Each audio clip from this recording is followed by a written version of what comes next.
and welcome to a quick discussion of The Legend of Zelda Breath of the Wild. I might not have another Zelda review ready yet, but I still wanted to do something special for the 35th anniversary of the series. The 4th anniversary of the Nintendo Switch is also coming up, so for this I'll be talking both about my history with the series, Breath of the Wild itself, and my experiences with the Nintendo Switch after almost 4 years.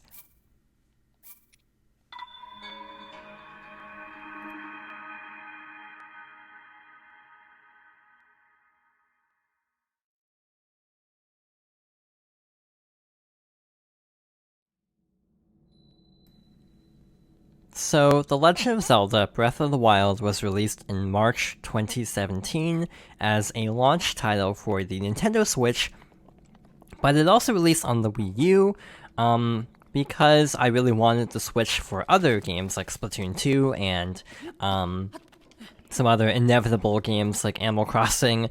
I ended up picking up a Switch at launch, at the midnight release even. So I remember staying up really late playing Breath of the Wild and really enjoying it. This is my completed file, and when I say completed, I mean 100%. I have found all landmarks, I have done every shrine, all of the DLC, except Master Mode, and I have even found every Korok. So I think that says a lot about how much I like this game. It's not perfect by any means. There are a few things that do bother me about this game, namely, the overabundance of rain that makes it hard to actually climb, and the weapon durability being kind of inconsistent in how it's implemented. In some ways, I like weapon durability. In other ways, I feel like, especially early on when you don't have much inventory space, weapon durability can be a little bit annoying at times. But overall, I don't mind the issues with the game too much. I still think it's a fantastic game, and even as a fan of the series, I still think this is really good, despite being very different from a traditional Zelda. Other issues are the lack of enemy variety, with typically like tougher variants of bokoblins and moblins and other enemies instead of just different enemies entirely. But yeah, overall, I still really like this game. It's probably in my top 5 Zelda games, but it's not my favorite. So I've talked about this sort of thing a lot, actually, because a lot of different Nintendo series went the same way for me in terms of how I got into each series. So Zelda is another case where I really liked Mario, so I wanted to play Super Smash Bros. Melee for the GameCube. I picked it up around, 2006 or 2007, I think? And playing that made me want to play more Nintendo series. So Pokemon is one I've talked about before, Star Fox is another one, but Zelda is definitely one I wanted to try after playing Smash Bros. I picked up Wind Waker for GameCube. This was like 2007, so there was no remaster at that point, or Wii U for that matter. The other game I picked up around the same time, which was my first 2D Zelda, was, I think, Phantom Hourglass. I recall actually getting both on the same day, because I knew Phantom Hourglass was the sequel, so I picked up both, I'm pretty sure. So yeah, I played both. I actually really liked both. Wind Waker, to this day, is still my favorite Zelda, and part of it is nostalgia, I think, and part of it is I really like the overall vibe of that game, like the atmosphere, the visual style, and then you take that really strong core game and then tweak some of the gameplay elements, and then you get a really good version with Wind Waker HD for the Wii U. So yeah, Wii U Wind Waker is probably my favorite Zelda because of like the faster sailing and tweaked Triforce hunt. But for the most part, I really like both versions. I do think there are arguments that could be made for both art styles because the change in lighting definitely softens the cel shading cartoon look of the GameCube version. So it has a very different look to it, even though it's, I think it's using very similar character models. It's just how the lighting is presented.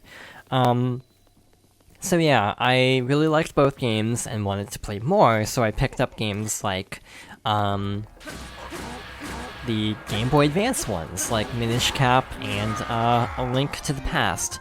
Of the two, I actually preferred Minish Cap because I got really stuck in A Link to the Past, specifically the Ice Palace. I distinctly remember that.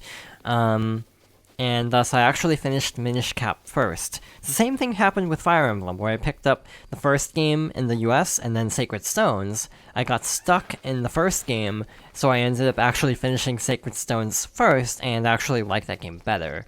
I say the first game when it's actually Fire Emblem 7, technically, overall. I mean more the first game in America, specifically.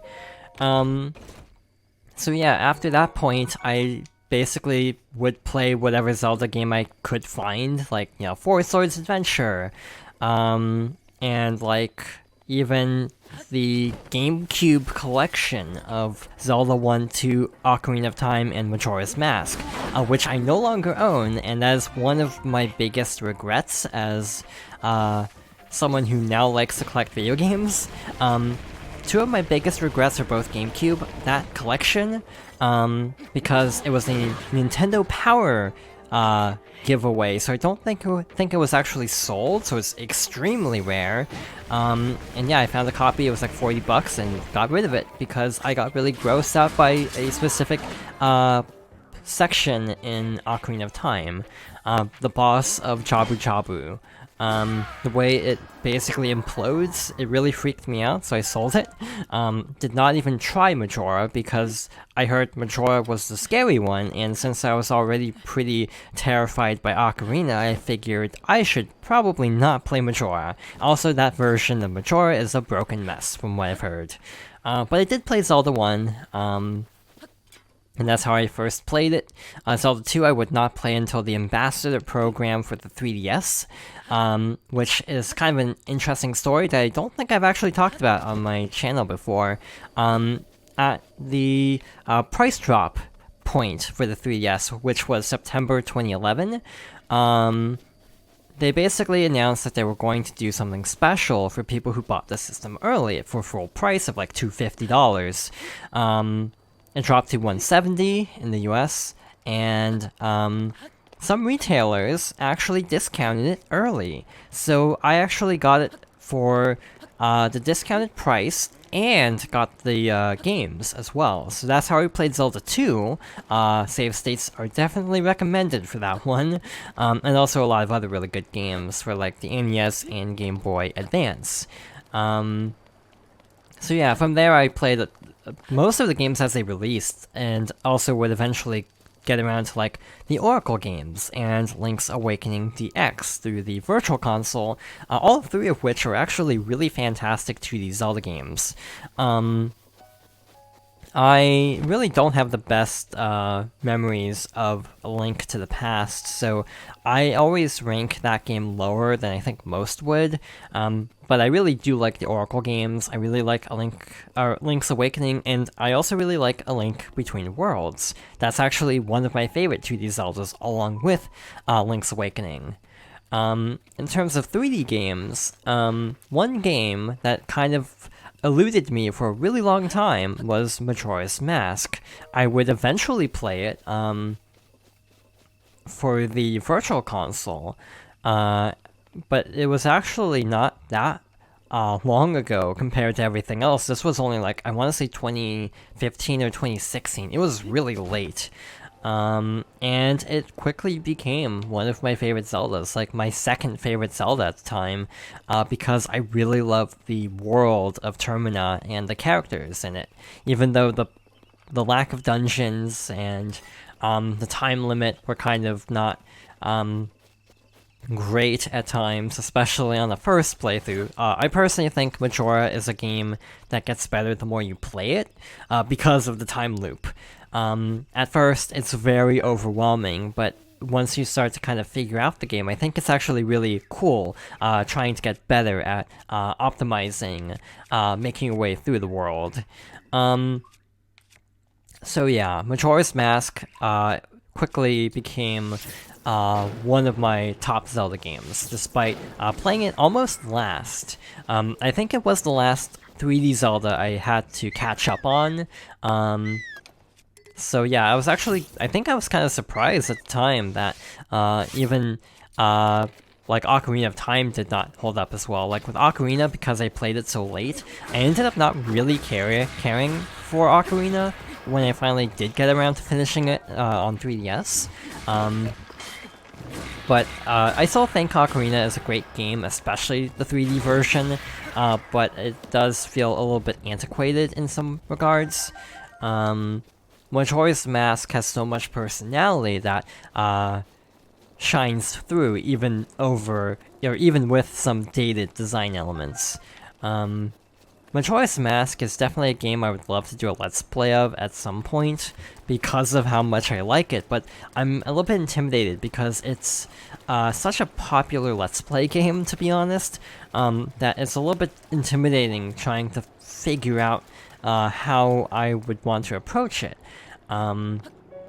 After seeing a lot of other YouTubers already play it. But yeah, it is something I have considered a lot because of how much I enjoy it. Breath of the Wild will probably never be Let's Played for this channel because 1, the sense of discovery will be lost because I've already played it, and 2, it's a stupidly long game. I 100%ed this game over the period of actual years, I'm pretty sure. I didn't do everything at once, that would be kind of bad, but I do remember getting, a lot of things done after the DLC came out, I'm pretty sure. After the DLC, I just went ahead and went the extra mile and completed everything else that was left over. But yeah, it's definitely a game that you want to take out, gradually and not all at once, because you will burn out very quickly if you try to collect all the Korok seeds or all the shrines all at once.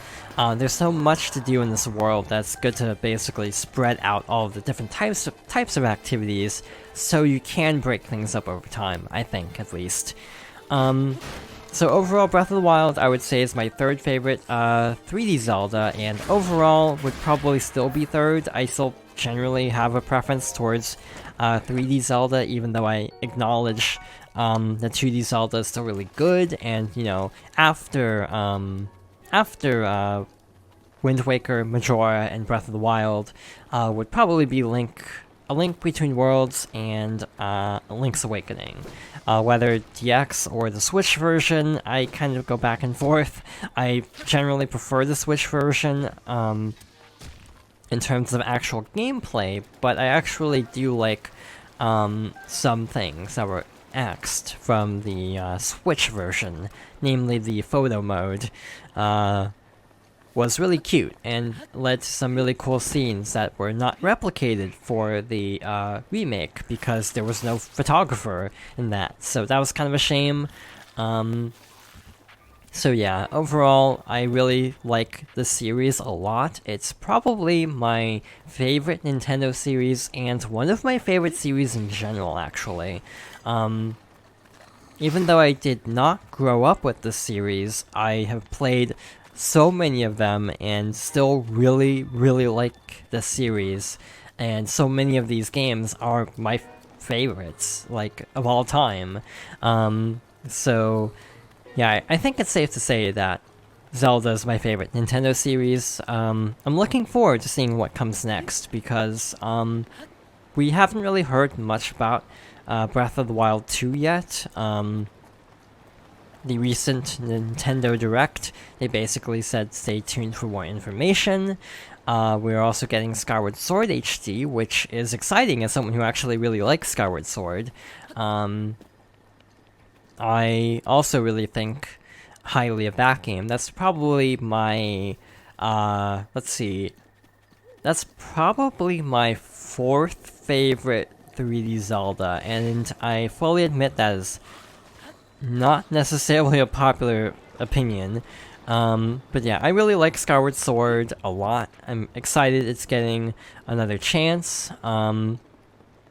And I'm hoping they also make some other improvements similar to Twilight Princess HD, where even though graphically it looks very similar, a lot of gameplay tweaks were made to make it a lot better. So yeah, in terms of the Switch itself, because of playing this game at the Switch's launch, the Switch is currently my favorite console. I feel like I've had really good luck with this system in general. I know a lot of people have not because of Joy-Con drift and other issues.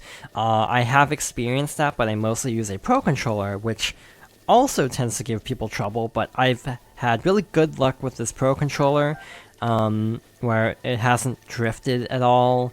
So yeah, overall, even though the Switch definitely does have issues like Joy-Con drift mainly, I definitely think I have had better luck than most with it. I do feel like we're kind of hitting the limits of what the Switch can actually do, though, because of games like Age of Calamity last year and Bowser's Fury earlier this month, really doing a number on the Switch's frame rate.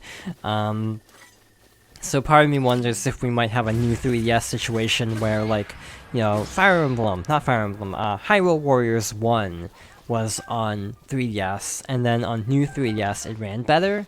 I wonder if that will happen. Like Yoshi's Woolly World ran at 30 FPS on a regular 3DS and 60 FPS on a new 3DS. So I kind of wonder if they might try to introduce another slightly more powerful Switch. It's been talked about for so long that part of me thinks it's inevitable at this point.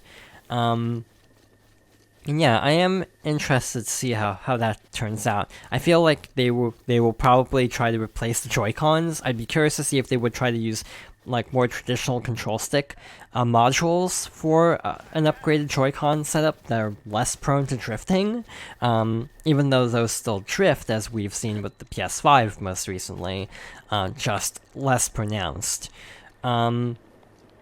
Yeah, overall, I'm still really happy with my Switch. I've gotten a lot of playtime out of this console. If a game is on Switch and other consoles and doesn't run terribly, I will always go for the Switch version, because I really like having the option of portability, not having to hook up a TV to play a game.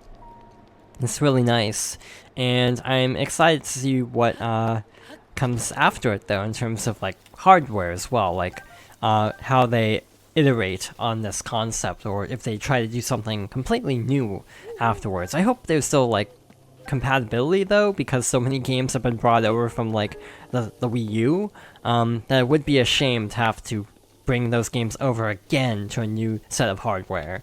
Yeah, I guess that's about it for this. Yeah, those are my basic thoughts on this game, the Zelda series, the Switch since launch, and yeah, I'm excited to see what's in store for the series throughout the 35th anniversary year. So, with all of that being said, I am going to end things here for now. So, thank you for watching, and I hope you'll join me next time for another discussion.